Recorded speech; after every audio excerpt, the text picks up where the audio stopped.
बहुत बहुत बधाइयां महाराज। सोमवार की जन्माष्टमी का भी पर्व है, तो आप सभी को अभी से भगवान कृष्ण के जन्म महोत्सव की बहुत बहुत बधाई। हमारे लड्डू गोपाल कल्लू जी महाराज साल में एक बार उनके स्नान का हम लोग रखते हैं। तो कल रात्रि को 8 बजे से 9 बजे तक हमारे YouTube चैनल पर, फेसबुक पर आप लोग लाइव ठाकुर जी के 1 घंटे का 8 बजे से 9 बजे तक स्नान का दर्शन रात्रि को कर सकेंगे। मोबाइल पर आप लोग आराम से अपने YouTube, फेसबुक पर ठाकुर जी के सुंदर स्नान का दर्शन, जो साल में एक बार का हम लोग करते हैं, उसका दर्शन आप कर सकते। एक पात्र में जल और दूध ले लीजिए। तो कहोगे गुरुजी ये कथा कहां से निकाल के लाए हो? तो विष्णु पुराण में से आप उसको स्मरण कर सकते हो। काय में से? विष्णु पुराण में से। एक पात्र में देसी गाय का दूध, जल उसमें रखकर, और आपके अगर लड्डू गोपाल हो, यदि आपके घर में ठाकुर जी हो, लड्डू गोपाल हो, विष्णु जी का कोई स्वरूप हो, श्री हरि का कोई स्वरूप हो, तो उस पर आप संध्या के समय पर दुर्वा डालकर उस दुर्वा से अगर लक्ष्मी जी के नामों का 108 बार उच्चारण कर कर, घी का दिया लगाकर, कैसर के चावल साथ में रखकर केवल उस जल का और दूध का मात्र छींटा देते हो, तो उसके घर में कभी लक्ष्मी की कमी नहीं आ सकती, संपदा बढ़ती चली जाती है। 108 बार लक्ष्मी के नाम का मात्र उच्चारण कर लेने पर, भगवान विष्णु के चरणारविंद पर, भगवान विष्णु के चरणों पर केवल उस दुर्वा का, जल का, दूध का सिंचन कर देने से भी लक्ष्मी की वृद्धि होती है। आपके घर में छोटे से ठाकुर जी हैं, आपके घर में छोटा सा कन्हैया है, और छोटे से कन्हैया जो पुराने समय का है, उसको नेत्र भी लगाने की जरूरत नहीं है, क्योंकि उसके नेत्र हैं। और मान लो तुमने इतना बड़ा कन्हैया ले लिया, तो अरे बोलो तो जम के जरा, और उसका कोई एक नेत्र कहीं गिर गया, एक नेत्र कहीं चले गया, तो फिर दूसरा नेत्र लगाना पड़ेगा कि नहीं लगाना पड़ेगा? और अगर एक नेत्र पर रखोगे तो अच्छा लगेंगे कि ठाकुर जी? नहीं।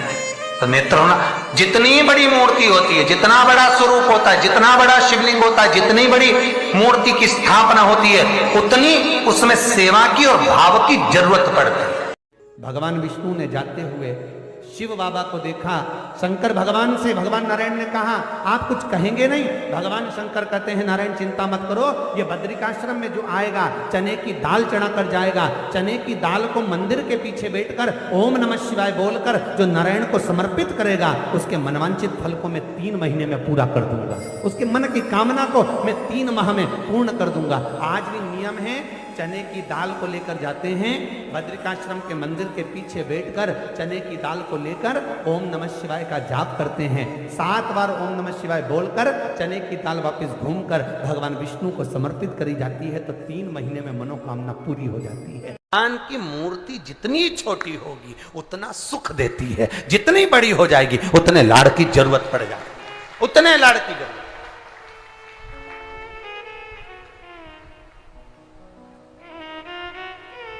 जितनी छोटी। अब आप कहोगे गुरुजी तुम इतनी बड़ी बड़ी बातें करते हो, तुम्हारे ठाकुर जी भी तो देखो कितने बड़े हैं।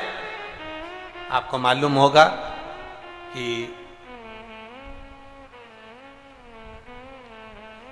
इंदौर में कथा थी, बहुत साल पहले, 20-1 साल पहले की बात होगी, 20-22 साल के पहले की। इंदौर के सेठ जिनके पास में ठाकुर जी थे, और उनके कोई गुरुजी, अब गुरुजी तो गुरुजी होते हैं, उन्होंने कह दिया इतनी बड़ी मूर्ति घर में नहीं होना चाहिए। अब उनको कह दिया कि इतनी बड़ी मूर्ति घर में नहीं होना चाहिए, तो वो इनको नर्मदा जी में विसर्जन के लिए लेकर जाने लगे या कहीं देने के लिए जाने लगे। वो हमारे यहाँ कथा में आए थे, तो वो अटैची लेकर आए थे, तो पूछ लिया हमने कि इस अटैची को आप कहाँ ले जा रहे हैं, क्या है इसमें? उन्होंने कहा इसमें लड्डू गोपाल है ठाकुर जी। हमने कहा कहाँ ले जा रहे हैं? हमारे गुरुजी ने कहा इतनी बड़ी मूर्ति घर में रहती है ना, तो तकलीफ होती है, इसलिए हम इनको नदी में, नर्मदा जी में छोड़ने के लिए या आश्रम पर किसी के यहाँ देने के लिए जा रहे हैं। तो हमने कह दिया लाडला है, कहाँ इसको नर्मदा के जल में आप छोड़ोगे, हमको दे दो, हमारे साथ कथा में चलता रहे, आनंद से श्रवण करता रहे, भक्ति करता रहे। और क्या लाडला है वो, उसका नाम हमने कल्लू रखा, हमारा कल्लुआ है, लाड लड़ा। जय हो। सोमवार की अष्टमी पड़ जाए, क्या पड़ जाए सोमवार की? जम के बोलो जरा, अष्टमी। या तो सोमवार की अष्टमी पड़ जाए, या हर महीने शिवरात्रि आती है, हर महीने आती है, या तो सोमवार की अष्टमी पड़ जाए या फिर सोमवार की शिवरात्रि पड़ जाए, हर महीने आती है। प्रयास करना कहीं से देसी गाय का दूध मिल जाए,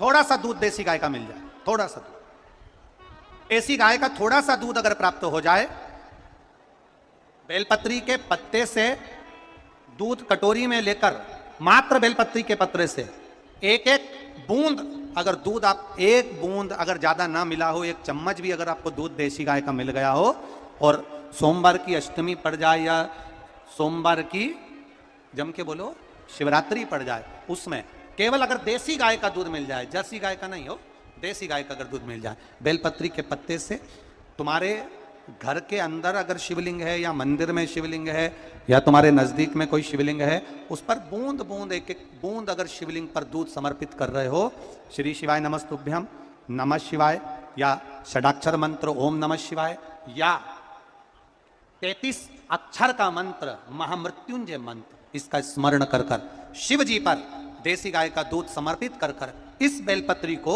अशोक सुंदरी वाली जगह पर अगर आप समर्पित कर देते हैं, फिर आप जिस भी चीज के लिए अप्लाई करें, मेरा देवाधिदेव महादेव आपका हाथ पकड़कर खींचकर आगे बढ़ा ही दे। मेहनत करना, कर्म पूरा करना, पढ़ाई अच्छी करना, और पढ़ाई के साथ में विद्या अध्ययन करने के साथ में अच्छी मेहनत के साथ में देसी गाय का दूध भगवान शंकर को समर्पित करना, भगवान शंकर को समर्पित करना, देसी गाय का दूध धीरे धीरे धीरे धीरे समर्पित करना, भावों के साथ आप समर्पित करें। देसी गाय का दूध एक एक बूंद समर्पित करें, धीरे धीरे समर्पित करें। और देसी गाय का दूध जब धीरे धीरे समर्पित करें, बड़े रास्ते से, आनंद से धीरे धीरे जब आप समर्पित करेंगे, बेलपत्री वही दूध में सनी हुई बेलपत्र अशोक सुंदरी वाली जगह पर, उस समय पर डंडी का भाग शिवलिंग की ओर नहीं होना चाहिए, उस समय पर डंडी का भाग जहां से पानी बहकर जाता है अशोक सुंदरी की ओर से, वहां पर होना चाहिए। कार्य में सफलता मिलती ही है। शिव तत्व को धारण करें। सोमवार की अष्टमी का मतलब आपको इंदौर की कथा में बताया था, जिस दिन शंकर और पार्वती के मिलन का दिवस हो, और केवल एक माता पार्वती के अकेले मिलन का नहीं, 64 योगनियां तक भगवान शंकर से मिलने के लिए आती है। पीला चंदन लगा लेना, कितना लगाना है? बीच वाला जो पत्ता है उस पर पीला चंदन। जब आपको लगे कि मेरा जीवन बहुत कष्टमय है, अब ये रोग, अब ये कष्ट दूर ही नहीं हो रहा, अब ये आए दिन तकलीफ पर तकलीफ बढ़ती जा रही है, आए दिन रोग बीमारी, पैसा घर में बच नहीं रहा, बहुत कष्टमय जीवन है, इसमें लगाओ पीला चंदन बेलपत्री की बीज पत्ती पर। महाराज, और बीज पत्ती पर जब चंदन लग जाए, लगने के बाद में ये दोनों पत्ती पर लाल चंदन लगा लीजिए।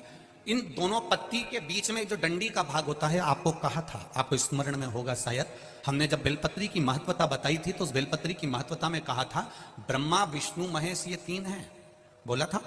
बीच में ये बड़ी पत्ती से लेकर जो 2 पत्तियां होती हैं, इनके बीच में जो जगह बचती है, इसमें मां पार्वती के 64 योगनियां, मां पार्वती अपनी पूर्ण सिद्धि के साथ में जितनी भी देवी के स्वरूप हैं, वो माता 64 योगनियां देवी के स्वरूप में यहां पर विराजमान होती हैं। 2 पत्ती के नीचे से जो डंडी होती है नीचे तक, ये पूरी डंडी में 33 कोटि देवी देवताओं विराजमान होते हैं इस पूरी डंडी के अंदर।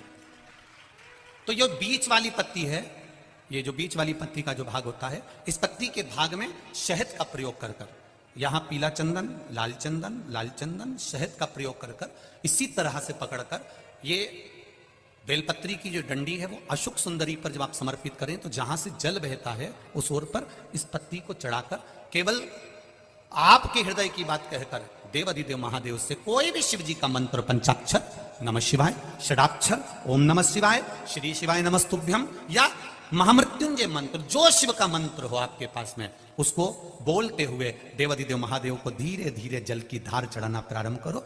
जल की धार जब पूर्ण होने लगे, उसमें थोड़ा जल बचे, तब अशोक सुंदरी पर जो तुमने बेलपत्र चढ़ाई है वहां उस जलधार को चढ़ा। ये प्रयोग आपको केवल सोमवार की अष्टमी पढ़ने पर ही करना है।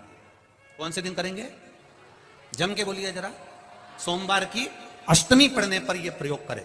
और जल चढ़ाकर बाबा से विनती कर कर उसी बेलपत्र को वापस उठाकर कहीं जलाशय में या किसी पेड़ के नीचे विसर्जन कर दें और एक लोटा जल वहां भी चढ़ा दें। बस निवेदन कर कर आ जाइए, मेरा बाबा 3 माह के अंदर हाथ जरूर पकड़ेगा और आपको दलदल से बाहर निकाल देगा। हमें बताया था जिस दिन शंकर और पार्वती के मिलन का दिवस हो, और केवल एक माता पार्वती के अकेले मिलन का नहीं, 64 योगनिया तक भगवान शंकर से मिलने के लिए आती है।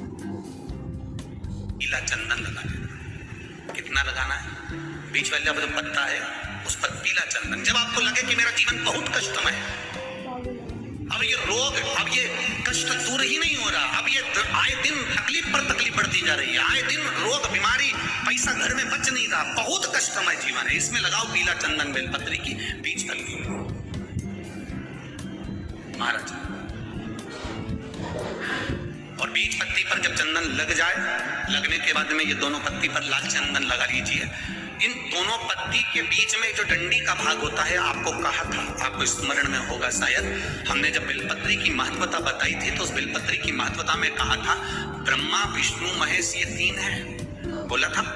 बीच में ये बड़ी पत्ती से लेकर जो 2 पत्तियां होती हैं, इनके बीच में जो जगह बचती है, इसमें माँ पार्वती के 64 योगनिया, माँ पार्वती अपनी पूर्ण सिद्धि के साथ में जितनी भी देवी के स्वरूप हैं, वो माता 64 योगनिया देवी के स्वरूप में यहाँ पर विराजमान होती हैं। 2 पत्ती के नीचे से जो डंडी होती है नीचे तक, ये पूरी डंडी में 33 कोटि देवी देवताओं विराजमान होते हैं इस पूरी डंडी के अंदर।